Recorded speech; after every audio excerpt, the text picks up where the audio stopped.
Hello everyone. आज का हमारा टॉपिक है mean deviation. Measures of central tendency हमने इससे पहले पढ़ा था। उसके बाद हमने मेजर्स ऑफ वेरिएबिलिटी, विचलनशीलता के माप पढ़े। विचलनशीलता में हमने सबसे पहले रेंज या प्रसार पढ़ा था।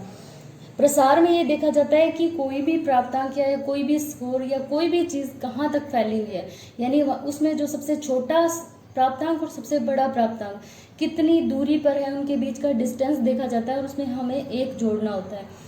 ये हमने पिछले वीडियो में अच्छे तरीके से पढ़ा है कि प्रसार कैसे निकाला जाता है। दूसरा जो विचलनशीलता का माप है वो है मीन डिविएशन या मध्यमान विचलन। मध्यमान विचलन को एवरेज डिवीजन या औसत विचलन भी कहा जाता है, क्योंकि मीन और एवरेज एक ही बात होती है, औसत या मध्यमान। तो इसको मीन डिविएशन भी बोला जाता है और एवरेज डिवीजन भी बोला जाता है। तो इससे पहले आपको ये समझना होगा कि हमें मीन डिविएशन या मध्यमान विचलन निकालने के लिए, एमडी निकालने के लिए सबसे पहले हमें मीन निकालना आना चाहिए। अगर हमें मीन निकालना आता है तो ही हम मध्यमान विचलन निकाल सकते हैं।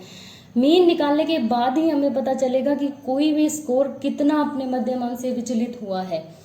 तो इसके लिए सबसे पहले आपको मध्यमान निकालना आना चाहिए। मध्यमान कौन सा? जो हमने सेंट्रल टेंडेंसी में मीन पढ़ा था, जिसका फॉर्मूला था sigma F X upon N. जो हमने रियल मेथड से या लॉन्ग मेथड से पढ़ा था वो आपको निकालना आना चाहिए। उसके बाद हम विचलन निकालेंगे। विचलन निकालने के बाद हम उस विचलन को जितनी भी आवृत्ति है उनसे मल्टीप्लाई करेंगे और लास्ट में हम विचलन को जोड़ करके और उसको n से भाग देकर या n से डिवाइड करके और मध्यमान विचलन निकालते हैं। इससे पहले हमें समझना होगा कि एवरेज डिवीजन क्या है।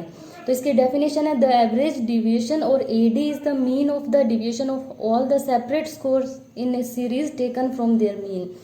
इसकी सबसे बड़ी विशेषता ये है कि इसमें सब जितने भी प्राप्तांक हैं उनका अलग अलग अपने मध्यमान से विचलन देखा जाता है। हर एक प्राप्तांक का अपने मध्यमान से कितना विचलन है। और इसमें देखिए, मध्यमान विचलन के अंतर्गत मध्यमान से प्रत्येक प्राप्तांक का विचलन ज्ञात किया जाता है। प्राप्त सभी विचलनों को धनात्मक मानते हुए उसमें प्लस और माइनस के चिन्हों का ध्यान नहीं रखा जाता है। जितने भी हम इसमें न्यूमेरिकल करेंगे उसमें मध्यमान विचलन एक ऐसा होगा जिसमें पॉजिटिव और नेगेटिव या ऋणात्मक या धनात्मक चिन्हों का ध्यान नहीं रखा जाता है। हालांकि हम कैलकुलेशन करते हैं तब एक बार जरूर देखते हैं कि इसमें धनात्मक चिन्ह आएगा या ऋणात्मक आएगा, लेकिन जब हम टोटल करते हैं तो हम ऐसा नहीं है कि धनात्मक को अलग जोड़ेंगे और ऋणात्मक को अलग जोड़ेंगे, सबका टोटल किया जाता है। अब इसको एक एग्जाम्पल से हम कैसे समझते हैं कि इसमें हर एक प्राप्तांक का अपने मध्यमान से विचलन देखा जाता है। देखिए, जैसे ये एक एग्जाम्पल मैं आपको बताऊं। मान लीजिए हमारी क्लास में 7 बच्चे हैं, ठीक है। उन 7 बच्चों के ये प्राप्तांक आए जो मैंने लिख रखे हैं। पहले के 6 आए, दूसरे के 2, तीसरे के 4, चौथे के भी 4, 8, 1 और 10 मार्क्स आए। अब हमने देखा कि ये जो इन्होंने मार्क्स लिए हैं, अगर हम इनको बराबर बराबर दें तो इनके कितने आते हैं। तो इसका टोटल 35 हुआ और हमने इसको 7, और ये कितने थे? 7 बच्चे थे, तो हमने 7 से इसको डिवाइड कर दिया तो हमारा एवरेज कितना आ गया या हमारा मीन कितना आ गया? 5। अब हमें देखना है कि ये जो एवरेज है इससे हर एक बच्चा कितना दूर है। अब जैसे मान लीजिए इस बच्चे ने कहा कि मैं तो अपने एवरेज से 1 ज़्यादा हूँ। मान लीजिए ये इतरा रहा है कि मैं अपने एवरेज से 1 ज़्यादा हूँ। ये क्या कहेगा कि मैं अपने एवरेज से 3 कम हूँ। फिर ये क्या कहेगा कि मैं अपने एक एवरेज से 1 कम हूँ। मतलब कोई एवरेज से कम है और कोई एवरेज से ज़्यादा है। मान लीजिए 8 वाला कह रहा है कि मैं तो अपने एवरेज से ज़्यादा हूँ, और ये 10 वाला बहुत ही ज़्यादा इतरा रहा है कि मैं तो अपने एवरेज से डबल हूँ। मतलब मेरे बराबर मार्क्स लाके तो 2 जने भी उसमें आ जाते हैं, मतलब अपने एवरेज से 5 नंबर अधिक है। तो कहने का मतलब इसमें हर एक का विचलन देखा जाएगा। इससे कितना विचलन है, अब हम इसका विचलन लिखना चाहे तो लिख सकते हैं। इसका विचलन कितना है? +1, दूसरे वाले का -3, तीसरे वाले का -1, चौथे वाले का -1, इस तरीके से। तो ये विचलन, फिर इन विचलन को टोटल करके और हम n से डिवाइड कर देते हैं तो हमारा क्या आ जाता है? मध्यमान विचलन निकल आता है। ये तो मैंने थोड़ा सा एग्जांपल लिया था ये समझाने के लिए कि इसमें हर एक प्राप्तांक का अपने मध्यमान से विचलन देखा जाता है। अब हम आगे पढ़ लेते हैं इसकी कैरेक्टरिस्टिक्स क्या क्या होती हैं एमडी की। तो इसकी जो कैरेक्टरिस्टिक्स होती हैं वो है, सबसे पहली जो इसकी विशेषता है वो है कि इसकी गणना बहुत ही सरल है। दूसरा ये है कि मध्यमान विचलन के अंतर्गत सभी प्राप्तांकों के आधार पर गणना की जाती है। अभी हमने समझा इसमें कोई भी एक भी स्कोर छोड़ा नहीं जाएगा, हर एक प्राप्तांक का अपने मध्यमान से विचलन देखा जाएगा। तीसरा इसकी विशेषता है कि किसी भी प्राप्तांक में परिवर्तन होने पर मध्यमान विचलन के परिणाम में भी परिवर्तन होता है। जैसे हमने रेंज में क्या देखा था कि रेंज में बीच वाले स्कोर चेंज हो जाए उससे कोई फर्क नहीं पड़ता, क्योंकि उसमें तो सिर्फ दो ही चीजों का फर्क पड़ता है, हाईएस्ट स्कोर का और लोएस्ट स्कोर का। लेकिन मध्यमान विचलन में क्या होता है, अगर एक भी प्राप्तांक चेंज हुआ तो उसका प्रभाव मध्यमान विचलन पर पड़ेगा। कैसे पड़ेगा, मान लीजिए कोई भी हमारा स्कोर ये 20 है, 20 की जगह अगर मान लीजिए यहाँ पे 10 होता तो यहाँ पर विचलन भी कम या ज्यादा हो जाता। इस तरीके से हर एक स्कोर का असर मध्यमान विचलन पर पड़ता है। फोर्थ जो इसकी विशेषता है वो मध्यमान विचलन पर प्रदत्त के प्रारंभिक और अंतिम छोर के प्राप्तांकों का कम प्रभाव पड़ता है। जैसे रेंज में तो क्या होता है, स्टार्टिंग और जो लास्ट के होते हैं यानी हाईएस्ट स्कोर लोएस्ट स्कोर का असर पड़ता है, लेकिन इसमें क्या है, सबका प्रभाव पड़ता है, हर एक स्कोर अपने आप में इम्पोर्टेंट है। अब देखिए, इससे पहले मैंने आपको हमेशा ये बताया है कि हमारे पास डेटा 3 तरीके के होते हैं, अनग्रुप डेटा होते हैं, सेमी ग्रुप डेटा होते हैं और ग्रुप डेटा होते हैं। अब मैं आपको करवा तीनों रही हूँ, लेकिन आपके एग्जाम में चांसेस अधिकतर जो है वो ग्रुप डेटा से आने के ही हैं, लेकिन फिर भी आपको पता होना चाहिए कि अनग्रुप डेटा से हम विचलन कैसे निकालते हैं। अब मान लीजिए ये स्कोर है, हमें किसी ने कहा कि ये प्राप्तांक है, बार बार मैं प्राप्तांक या आपके स्कोर का या आपके नंबर का एग्जाम्पल इसलिए लेती हूँ क्योंकि इसमें आप इजीली समझ सकते हैं। मान लीजिए एक बच्चे के 20 नंबर आए, एक के 12 नंबर आए, एक के 18 नंबर आए, एक के 24 मार्क्स आए, एक के 10 मार्क्स, एक के 16 और एक के 26 मार्क्स आए। ठीक है, अब हमसे पूछा गया कि इनके विचलन बताओ।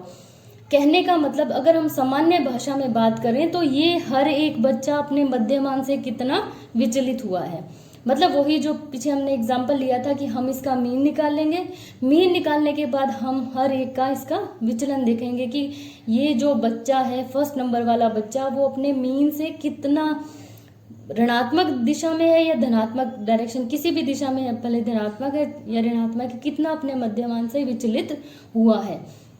क्योंकि मैंने पहले ही आपको बता दिया कि इसमें पॉजिटिव और नेगेटिव का फर्क नहीं पड़ता, बस ये फर्क पड़ता है कि वो अपने मध्यमान से कितना ऊपर है या कितना नीचे है। ठीक है, तो पहले बच्चे के, अब हमने इसको इस तरीके से टेबल की फॉर्म में लिख लेते हैं। ये सब हमने लिख लिया, उसके बाद सबसे पहला काम हम क्या करेंगे, मध्यमान निकालेंगे। तो मध्यमान निकालने के लिए सिग्मा एक्स अपॉन एन, मैंने आपको वहाँ बताया था कि sigma F X upon N करके हम मीन निकालेंगे, लेकिन यहाँ पर हमारे पास फ्रीक्वेंसी नहीं होती है, वो फॉर्मूला होता है ग्रुप डेटा के लिए। अनग्रुप डेटा के लिए क्या फॉर्मूला होता है, सिग्मा एक्स अपॉन एन। कहने का मतलब ये जितने भी एक्स है या प्राप्तांक है, प्राप्तांक को हम एक्स कहेंगे हमेशा, जितने भी प्राप्तांक है उनको जोड़ के और जितने हैं उससे हम डिवाइड कर देंगे। ये कितने लोग हैं, 1 2 3 4 5 6 7, तो हम 7 से इसको डिवाइड कर देंगे। अब हमने इनको टोटल किया, ये 126 आए और हमने इसको 7 से डिवाइड कर दिया, मतलब क्या आया 18। कहने का मतलब है कि अगर हम इनके जो मार्क्स आए उनको हम बराबर बराबर बांटें तो 18 आने चाहिए सबके, लेकिन अब क्या है, किसी ने अपने एवरेज से थोड़ा ज़्यादा प्राप्त किया है, किसी ने अपने एवरेज से थोड़ा कम प्राप्त किया है और किसी ने बिल्कुल एवरेज के बराबर, मतलब जितने आने चाहिए थे उतने ही आए हैं उसके। अब हमें क्या निकालना है, एमडी निकालने के लिए सबसे पहले डिविएशन या विचलन निकालना होता है। इसमें हमेशा आपको ये ध्यान रखना पड़ेगा, याद रह जाएगा आराम से कि सबसे पहले हमें मीन निकालना होगा तभी तो डी निकलेगा, और हमें निकालना क्या है, डी, डिविएशन निकालना है। तो डी निकालने के लिए हमें क्या फॉर्मूला लगाना होता है, एक्स माइनस एम। एक्स का मतलब ये स्कोर और इसमें से हमें मीन को घटाना होता है। मीन को घटाने का मतलब हमें ये देखना है ना कि हर एक प्राप्तांक अपने मीन से या अपने मध्यमान से कितना विचलित हुआ है। ये देखने के लिए हम क्या करेंगे, 20 माइनस 18, क्योंकि 18 हमारा क्या आया है, मीन या मध्यमान आया है। तो ये कितना अपने मध्यमान से विचलित है, 2। कौन सी दिशा में, ऊपर, यानी इसने अपने मध्यमान से 2 अंक अधिक प्राप्त किए हैं। इसने अपने मध्यमान से 6 नंबर कम प्राप्त किए हैं। इसने अपने मध्यमान जितने ही स्कोर किया है, इसने अपने मध्यमान से 6 नंबर ज़्यादा प्राप्त किए हैं। इसने अपने मध्यमान से -8 मतलब 8 नंबर कम प्राप्त किए हैं। इसी तरीके से इसने अपने मध्यमान से 2 नंबर कम प्राप्त किए हैं और इसने अपने मध्यमान से 8 नंबर अधिक प्राप्त किए हैं। अब हमें क्या करना होता है, पीछे मैंने आपको बताया कि था कि जितने भी विचलन हैं, ये हमारे विचलन आ गए सारे, कोई कितना विचलित हुआ है, कोई कितना विचलित हुआ है। अब इस विचलन को हम टोटल कर लेंगे। यहाँ पर सिग्मा और डी इस तरीके से ये बार लगा हुआ है, इसका मतलब ये है कि हमें धनात्मक और ऋणात्मक, नेगेटिव और पॉजिटिव का ध्यान नहीं रखना है। तो हमने इन सबको टोटल किया तो हमारा 32 आया। अब हमारा एमडी निकालने का फॉर्मूला क्या है, सिग्मा डी अपॉन एन। इसका मतलब ये है कि यहाँ पर पॉजिटिव और नेगेटिव का अलग अलग हमें नहीं करना है, पॉजिटिव नेगेटिव का ध्यान नहीं रखना है। तो हमारा टोटल आया 32 को हमने एन से, एन हमारा कितना था, नंबर ऑफ ये जो कैंडिडेट थे या नंबर ऑफ जो डेटा थे वो कितने थे, 7। हमने 7 को इससे डिवाइड किया तो 4.57। ये हमारा क्या आ गया, मीन डिविएशन या मध्यमान विचलन आ गया 4.57। अब यहाँ पर हमें इसकी डिस्क्रिप्शन भी देना होता है। एन का मतलब है प्राप्तांकों की संख्या और सिग्मा डी का मतलब है ऋणात्मक के चिन्हों को ध्यान में रखे बिना सभी विचलनों का योग। क्योंकि हमने ये क्या किया है, जितने भी विचलन थे सबके विचलन का हमने योग किया है। तो ये तो रहा अनग्रुप डेटा से। अब हम अगर बात करें कि अगर सेमी ग्रुप डेटा दे रखे हो तो हमें मध्यमान विचलन कैसे निकालना है। सेमी ग्रुप डेटा कैसे होते हैं, जैसे पीछे जो स्कोर दे रखे होते हैं उसके साथ फ्रीक्वेंसी और दे देते हैं। कहने का मतलब उसमें इस एग्जाम्पल में सबके मार्क्स रिपीट नहीं हुए थे, और इसमें हम क्या करते हैं, सेमी ग्रुप डेटा जब बनाते हैं तो जो जो मार्क्स रिपीट हो रहे होते हैं उनके आगे हम उनकी आवर्ती को लिख देते हैं। ये मैंने बहुत अच्छे से आपको बताया कि सेमी ग्रुप डेटा कैसे होते हैं।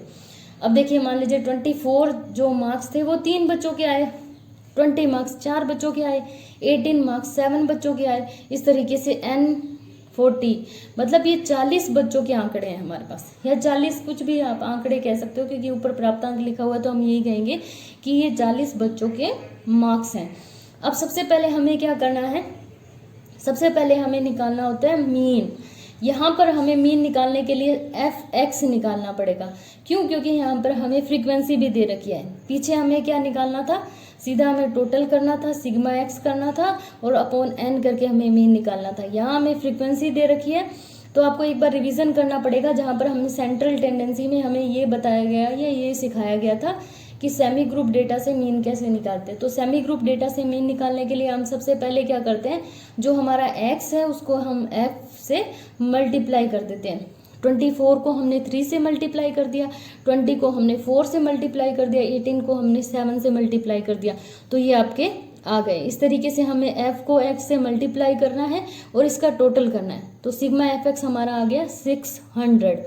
अब 600 को हमने n से डिवाइड कर दिया तो ये हमारा मीन निकल आएगा। यहाँ तक आपको कोई प्रॉब्लम नहीं होनी चाहिए, क्योंकि हमने बहुत बार ये पढ़ रखा है कि पीछे की मीन कैसे निकालते हैं सेमी ग्रुप डेटा से। ठीक है, फिर हमें बात करनी है कि विचलन। अब हमें निकालना है डी। जैसे पीछे के एग्जांपल में हमने डी निकाला था, यहाँ भी सेम वैसे ही निकालेंगे। ये हमारा मीन यहाँ पर आ गया 15। अब हमें क्या देखना है कि हर एक बच्चा या हर एक व्यक्ति अपने मीन से कितना विचलित है। तो पहले ने 24 मार्क्स लिए थे, तो 24 जो मार्क्स थे उसमें से हमने 15 को माइनस कर दिया, 15 जो हमारा मीन आया था। इसका मतलब जो फर्स्ट बच्चा है उसने 9 मार्क्स अधिक लिए हैं अपने एवरेज से, दूसरे वाले बच्चे ने 5 मार्क्स अधिक प्राप्त किए हैं अपने एवरेज से, तीसरे वाले बच्चे ने 3 मार्क्स, क्योंकि देखो हमारा मीन आया है 15 और हमारा जो 3rd नंबर का स्टूडेंट है उसने 18 मार्क्स प्राप्त किए हैं। इसका मतलब इसने अपने एवरेज से या अपने मीन से 3 नंबर ज़्यादा प्राप्त किए हैं, तो हमने यहाँ पे विचलन की जगह पे 3 लिख दिया। उसके बाद जिसने 15 नंबर लिए, इसका मतलब उसका विचलन 0 है, उसने 15 ही लिए हैं।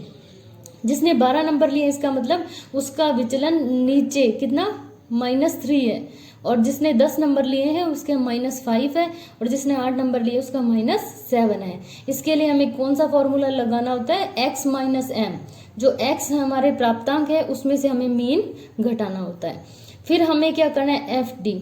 इस f को d से, क्योंकि ये डिवीजन तो एक बच्चे का है तो, और हमें किसका, 3 बच्चों का चाहिए, तो इसके लिए हम क्या करते हैं, d को f से मल्टीप्लाई कर देते हैं। तो 9 को अगर हम 3 से मल्टीप्लाई करेंगे तो हमारा 27 आएगा, 5 को अगर हम 4 से मल्टीप्लाई करेंगे तो 20 आएगा। इसी तरीके से 7 को जब हम 3 से मल्टीप्लाई करेंगे 21 आएगा। 0 को 0 से करेंगे तो 0 आएगा। इसी तरीके से 3 को 8 से करेंगे तो माइनस का 24 आएगा, इधर माइनस का 30 आएगा और इधर माइनस का 14 आएगा। तो यहाँ पर हमें टोटल करना है। देखो हमेशा क्या होता है, अगर हम मीन डेविएशन नहीं निकाल रहे तो हम क्या करते हैं, इनको अलग जोड़ते हैं और इनको अलग जोड़ते हैं, उसके बाद इसको इसमें से माइनस करके और हम सिग्मा निकालते हैं। लेकिन यहाँ पर हम क्या कर रहे हैं, मीन डेविएशन। और मीन डेविएशन की क्या विशेषता होती है कि यहाँ पर हमें प्लस और माइनस के चिन्हों को या इनके साइन को ध्यान में नहीं रखना होता, सबका टोटल करना है। तो इसमें जो टोटल किया है हमने 27 plus 20 plus 21 plus 0 plus 24 plus 30 plus 14, तो इसका जो टोटल आया है वो 136 आया है। यहाँ पे हमारा फॉर्मूला सिग्मा बाहर लगाने के बाद फिर एफ डी, मतलब यहाँ पर हमें पॉजिटिव और नेगेटिव साइंस का ध्यान नहीं रखना है। तो यहाँ पर हमारा 136 आ गया। अब वही हमें एम डी निकालने के लिए क्या करना होता है, sigma F D upon N. Sigma F D हमारा 136 आया है और एन हमारा 40 है। तो जब हमने 136 को 40 से डिवाइड किया तो 6.40, तो ये हमारा क्या आ गया, एम डी आ गया। इसका मतलब हमारे जो ये प्राप्तांक है इनका अगर हम विचलन निकालें तो विचलन कितना आएगा, ये मीन डिविएशन कितना आएगा, मध्यमान विचलन आएगा 6.40। मुझे लगता है कि आप लोगों को क्लियर हो गया होगा। अगर नहीं हो तो आप मुझे बता सकते हैं कि क्लियर नहीं हुआ, तो हम एक बार से फिर से रिवीजन कर लेंगे। अब हम आगे क्या निकालेंगे, ग्रुप डेटा से कैसे मीन डिविएशन निकालना है, जो कि आपके एग्जाम में आता है। Thank you.